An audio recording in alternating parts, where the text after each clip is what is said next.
Update ko kayo mga kababayan ng mga balita ngayon tungkol kay dating Congressman Arnie Tevez. Kasi si Topacio, yung abogado niya, may pinalabas na balita. Ito, published by abogado, Habeas Corpus Petition for Tevez. So malamang itong balitang ito ni kahapon ni Topacio, fake news siguro, siyang susunod.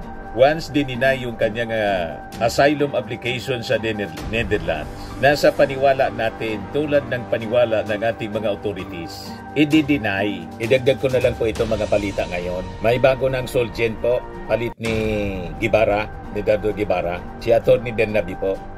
Pinasumpa na ng ating Pangulong Bongbong Marcos, pati yung bagong housing secretary. Yan, President Marcos administers the oath of office to nagpapagang mga balita at pagtalakay sa mga isyu ng lipunan. Bulsa! Opinyon, banat at paglalantad sa katotohanan. Bulsa! What you see is what you get. You decide. Update ko kayo mga kababayan ng mga balita ngayon tungkol kay dating Congressman Arnie Tevez. Kasi si Topacio, yung abogado niya, may pinalabas na balita. Ito, published by abogado.ph, nang sabi niya, yung Timor-Leste Court of Appeals grants habeas corpus petition for Tevez. So malamang itong balitang ito ni kahapon ni Topacio, fake news siguro. Kasi ngayon po, may announcement yung DOJ. Yan, sabi po dito sa balita ng ngayon pa lang, sabi sa balita ng Inquirer, Tevez deportation process ongoing, sabi po ni DOJ Secretary Remulla. Ayan nga po, may eroplano na, mga kababayan na ka-standby. Yan, sabi dyan, people of Negros Oriental, let's watch this together. This is what we have been waiting for. Justice, justice, justice. May eroplano na po. May eroplano na po na naghihintay kay Tevez para ma-deport papunta rito sa Pilipinas. Pabalik dito sa Pilipinas po. And in fact, ito po yung press release ng DOJ. Ngayon pa lang, DOJ mobilizes joint team to facilitate the return of Arnolfo Tevez Jr. following Timor-Leste deportation order. Ipinag-utos na po ng mga authorities sa Timor-Leste, sa East Timor, ang deportation po ni Tevez. Sabi dito, the DOJ welcomes the firm and decisive action taken by the government of Timor-Leste in ordering the administrative deportation of Filipino national Arnolfo Tevez Jr., who is facing multiple criminal charges in the Philippines, including those for murder, frustrated murder, and murder among them, the assassination of Negros Oriental Governor Roel Digamo. Based on the official deportation documents released by the Ministry of Interior of Timor-Leste, and in the light of the strong pronouncement issued by the spokesperson of the government of Timor-Leste, the DOJ has mobilized a joint team composed of representatives from the DOJ, the Bureau of Immigration, and the National Bureau of Investigation to coordinate closely with the Timorese authorities and assist in the safe, secure, and lawful repatriation of Mr. Tevez back to the Philippines. Isa na sila mga kababayan na nahulog. Kaya tingin ko, mga kababayan, nininervyos na si Atty. Harry Roque, siyang susunod. Once dininay yung kanyang asylum application sa Netherlands, nasa paniwala natin, tulad ng paniwala ng ating mga authorities, i-deny. Matutuldo ka na ang pagyayabag ni Atty. Harry Roque. Sabihin ninyo ngayon na ang administrasyon ng ating Pangulong Bongbong at ang ating Pangulo mismo, weak leader, lame duck. Yan ang bukang bibig ng mga DDS tapos mga dilawan. After the election daw, yung ating Pangulo, lame duck leader. At pinag-usapan ngayon mga kababayan, ang possible acquittal ni Sara sa Senado sa impeachment trial. O kung hindi, ang sabi, baka daw hindi na matuloy yung impeachment. Kasi yung ating Pangulo, ayaw man sa impeachment, ayaw ng ating Pangulo. Pero gusto ni Sandro Marcos pumirma. At the majority of the Congress, the super majority, At malamang sa presentation ng mga ebidensya, mamilipit po si Sara at magbago ang posisyon ng mga perceived allies ni Sara Duterte sa Senado. Nangunguna na kayo sa mga senador. Yung mga senador, may kanya-kanya din yan, may kanya-kanyang interest din yan sa politika. At pag nakita nila yung ebidensya, matindihan niya. Hindi pwede niya itong basta i-acquit natin. Pag in-acquit natin ito, tayo yung sentensyado. Bubuiltan tayo ng mga mamamayang Pilipino. Kasi kinonsinti natin yung mga masasamang gawa. Tapos yung kanilang politika. Hindi isusugal ng mga senador yung puturo nila. Political future. Dahil lang sa mga Duterte, added dan siguro si Amy Marcos, kasama ni Sara dun sa gustong ibalik na sa ating bansa, si Digong. Mamaya, ibigay ko sa inyo. Dito muna tayo. At saka si Bato, si Bongo, si Robin Padilla, saka si Marcoleta. But the rest of the senators po, mag-iisip yan ng maayos. Delikado niya. Paano naman niya tayo pag ginonsinti natin yung masasamang gawain ni Sara? O di ba? Lalo siyempre kung napakalakas ng ebidensya. So depende yan sa ebidensya presented by the prosecutors. Ngayon, going back dito po sa kaso ni Tebes. So makikita ninyo kung gaano ka agresibo yung ating gobyerno na mapanagot. Madalas sa hustisya, ang mga tulad po ni Tebes, another big name, mga kababayan. After Pacquiao, Digong, Tebes naman ngayon. At ang susunod mga kababayan, si Harry Roque. Then si Sara. Then si Bato, si Bongo. Di ba pa? May kinakarap sila sa ICC, si Sara, si Bongo, si Bato. Yung iba nga, ang paniwala baka niya, hindi na makauwi si Sara. Mag-issue na ng warrant to pares. Yung ICC mga kababayan, diretso sa detention cell si Sara niyan pag nagkataon. Wala nang pagod. Hindi na kailangan dito pa sa Pilipinas hulihin si Sara, si Bongo or si Bato.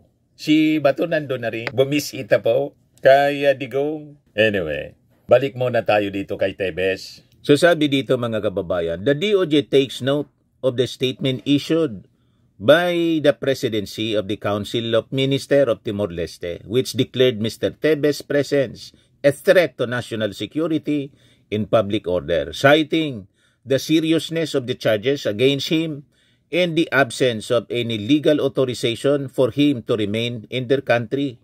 The administrative deportation decision, which takes immediate effect, includes a 10-year ban on re-entry and is grounded in Timor-Leste's domestic laws on migration and asylum, as well as in respect for the principles of international cooperation and ASEAN solidarity. The government of Timor-Leste emphasized that harboring fugitives undermines efforts to combat transnational crime and disrupts diplomatic relations between the sovereign states. Malamang na pressure po yung Timor-Leste kasi kausap lang ng ating Pangulong Bongbong Marcos yung mga leaders ng ASEAN. Nag-apply po yung Timor-Leste. Galing pa lang doon mga kababayan yung ating Pangulo sa ASEAN Summit. Baka niya Mr. Maravillas, kinausap ng ating Pangulo. Wala mang ganong press release. Stick lang tayo dito sa press release ng DOJ po. The government of Timor-Leste emphasized that harboring fugitives undermines efforts to combat transnational crime and disrupts diplomatic relations between sovereign states. The DOJ lauds this act of regional responsibility and reiterates its appreciation to the government of Timor-Leste for its commitment to justice, international rule of law, and regional stability. As we await the arrival of Mr. Tebes, the Philippine government assures the public and the international community that due process will be strictly observed and that justice will be pursued without fear or favor. Justice will prevail. Yan yung press release po ng Department of Justice. So kung si Digong mula Pilipinas papuntang Dahig yung biyahe, pabalik si Tebes. Pag nahuli mga kababayan si Atty. Roque, si Harry Roque, medyo matagal-tagal pa din siguro kasi nasa proseso yung cancellation ng passport niya. At siyempre, hintayin muna sabi ni Boyeng Rimulya yung desisyon doon sa application niya for asylum sa Netherlands. Parehas nito po ang mangyayari. Parehas kay Digong, kaya lang si Harry Roque pabalik. Parehas nito ni Tebes, pabalik sa Pilipinas. O ngayon, yung pangarap ni Amy Marcos, kasi kasama ni Sara Duterte si Amy Marcos sa the Netherlands, gustong ibalik dito sa Pilipinas. Bring PRRD home daw, sabi ni Amy Marcos. Malabo, Senator Amy, yung pangarap mo. Ito si Amy Marcos, nakipagkita kay Attorney Nicholas Kaufman, abogado ni Digong. Yan, we will bring PRRD home. Amy Marcos meets Rodrigo Duterte's ICC lawyer. Talaga niya, Mr. Maravillas, pasaway. Yung akusado sa crimes against humanity, ang biktima, mga Filipino, doon kumampi si Amy Marcos. Imbis doon sa mga biktima ng crimes against humanity, more than 30,000 Filipinos. Yun po ang nakakalungkot. Nawala na po sa katinoan si Amy Marcos. Di ba? Bakit ka, magsaside doon sa perpetrator? Di ba dapat, ang dapat mong sakluluhan, yung mga biktima ng extrajudicial killings, ng crimes against humanity? Mas kinampihan niya, mga kababayan, yung iisang tao. Kasi nakikita daw niya kay Digong yung kanyang tatay. Ganun katindi po ang pagkasira ng pag-iisip ni Amy Marcos. Yung kinakampihan niya po na dating presidente, yung anak na vice-presidente, gustong ipahukay yung kanyang tatay. Dinisrespect at ipatapon sa West Philippine Sea. Yung kanyang kapatid na presidente pinagbantaan, pati si Lisa Marcos at si Martin Romualdez. Doon pa rin siya kumampi. Kay Sara pa rin siya kumampi. May post pa siya, kapit lang niya. Sabi ko kay BP Inday Sara Duterte, higit kanino man, alam ko ang pakiramdam ng mawalay sa sariling bayan. Kaya't simulat sa poll, alam niya ang laman ng aking puso patungkol sa di katanggap-tanggap na sinapit ni PRRD. Ngunit narito tayo hindi upang magdrama, kundi para sa solusyon. Narito tayo upang umaksyon. Hindi ako naghintay ng 39 years para lang magkamaling muli. May Marcos na natuto sa kasaysayan. Narito ako, hindi para sa isang tao, kundi para sa sambayanang Pilipino. Thank you, Attorney Nicholas Kaufman. Together, we will bring PRRD home. Paano nga para sa sambayang Pilipino po ang ginagawa ninyo? Na si Digong nga, ang kaso, crimes against humanity, pagpatay. Pagpatay po, dito yan sa local court, ang asunto, people of the Philippines versus the accused. Di ba po, ganon? So, ang ibig sabihin, malabo na para sa sambayan ng Pilipino ang ginagawa po ninyo, Senator Amy Marcos. Kasi nga po, ang biniktima ng dating Pangulong Digong, sambayan ng Pilipino, people of the Philippines. Kung ang kaso niya dito, final po. Kasi pagpatay sa ICC, crimes against humanity. But just the same, ang biktima malinaw, people of the Philippines. Mga mamamayang Pilipino ang biniktima po. Kaya galit kay Amy Marcos yung mga netizens. Sabi ni Glenn Torres Remo, magpaiwan ka na rin dyan at hindi ka namin kailangan dito at lalong hindi namin kailangan ng traidor sa bayan. Sabi ni Roy Santillan de la Peña, maling-mali kasi ang pinagagawa ng kapatid mo. Sabi ni Alice kaya nga, wala namang naniniwala sa kanya.